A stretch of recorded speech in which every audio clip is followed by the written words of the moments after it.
I actually think primary schools are really good at assessment for learning, and they may not call it that, but I'm sure that's what they're doing. I mean, I think often these things come out almost like government sound bites, and people think, oh, another one, inclusion, oh, another one, standards, oh, let's get on and do the next thing, let's jump on the next bandwagon. Here we've taken the view that we don't jump on bandwagons, we see if there's anything in it for the school and specifically for the children. And I think with AFL, it clearly is a very child-centred approach to learning. There is no point at all in carrying out assessments unless you're going to use them to inform the next steps in children's learning. Whitchurch First School is a three-form entry school in the London Borough of Harrow. 64% of pupils learn English as an additional language, and 13% are designated as special needs.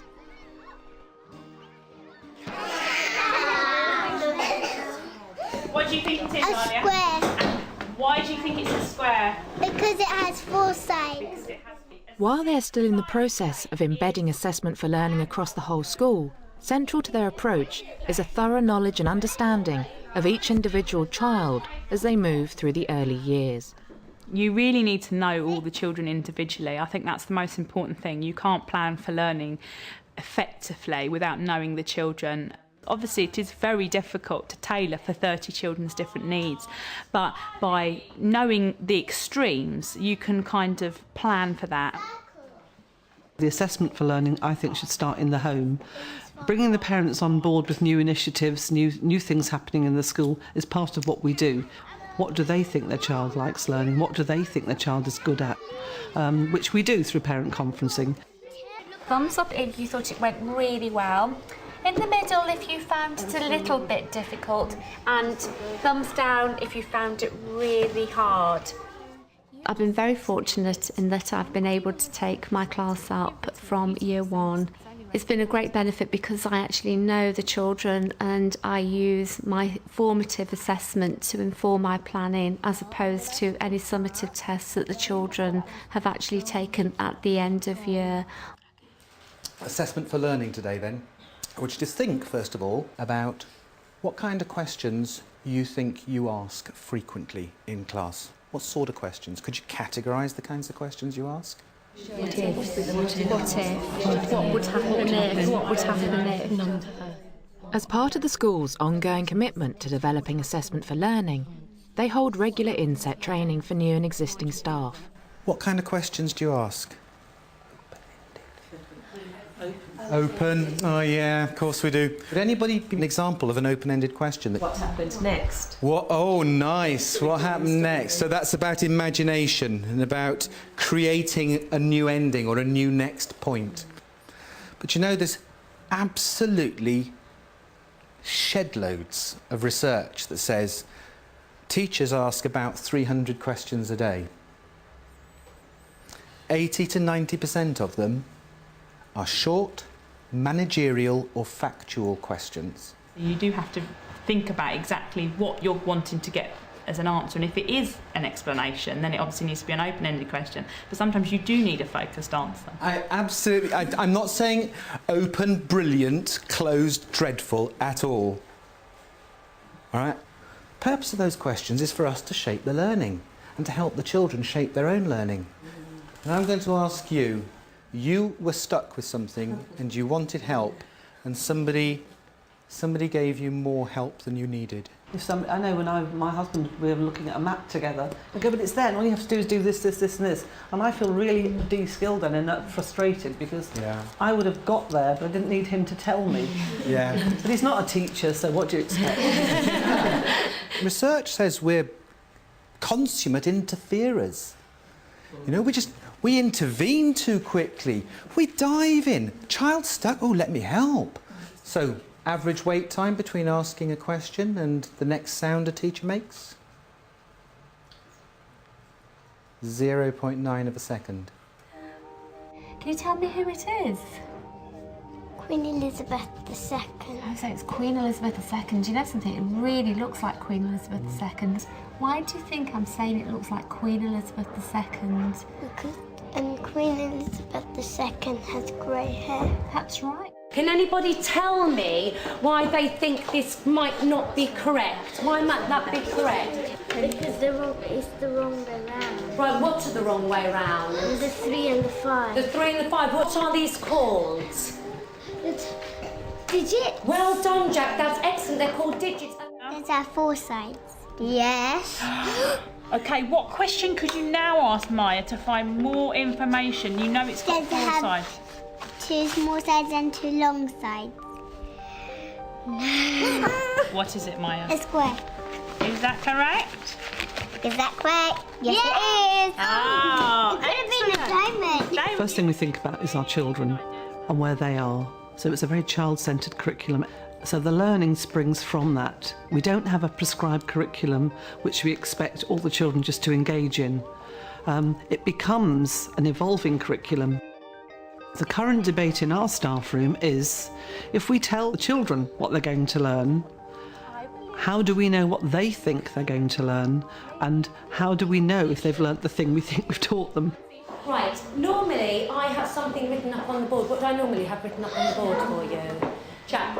The learning objective. I'm not going to actually have that written up on the board today. I'm going to actually ask you to think about what the learning objective might be for today. So I'm not actually going In her Year 3 class, Christina Nicola is piloting a different approach to learning objectives, letting the children work out what the learning objectives might be and monitoring how successful this approach is. Put your hand up if you're ready. You think you've got what today's learning objective might be. To learn where to put our symmetries.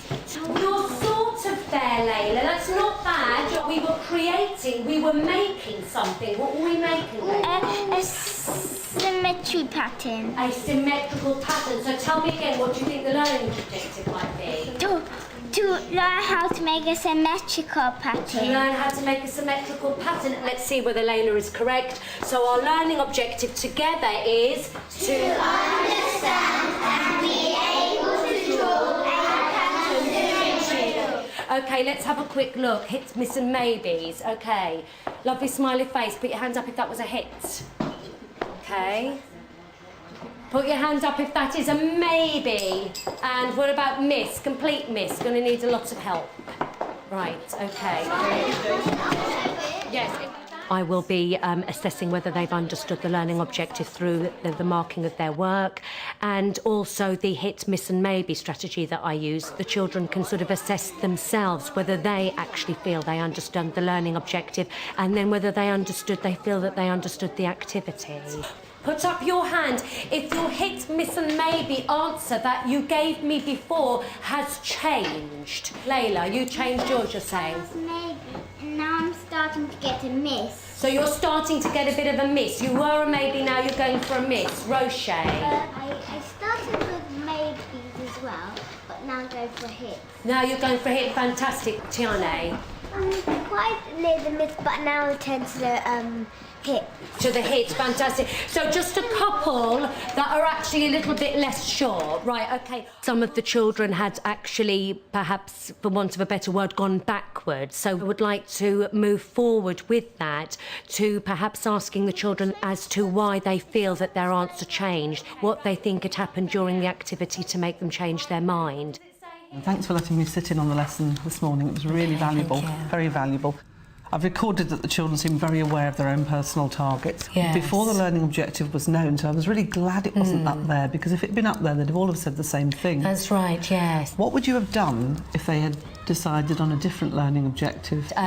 If they'd said something completely wrong, we would have talked through why. Why did they think that? Yeah. Why did they think that might be? And then I would have probably drawn their attention back to some of the things that we were looking at during the lesson, and then perhaps asked them to think about it again and go back and have you changed your mind now? Do you think the learning objective could be something different? Which is another thing, just have they changed their minds about something in the lesson to what they thought in the beginning? Do you know, sometimes I think children think they understand when they don't fully understand the concept that they're trying to understand. Yes. And towards understanding, you can sometimes go to being a maybe before you become a hit. What are you going to do about that now? There is the possibility of perhaps moving the children so that perhaps they were with a child of slightly higher ability. Yep. So We expect really, in every year, people review their plans, but within the whole school framework for assessment for learning, through the strategic plan, there is a whole aspect that's in there, which is, we're looking this year, for example, at value added, and we're very keen indeed to see what value we add into the children's learning. So how did the shape assessment activity go on? How did the children find talking about the properties of shape? They all did really well. Divya found it quite tricky asking the yes and no questions. Okay. As a role of assessment coordinator, which I've had for 5 months, it was really the opportunity to have a look to see what do we do in the school to assess the children and track them from entry. Really found that it is a mammoth task, especially when you're coming in and you're just looking at all this information and data and like what does it really all mean.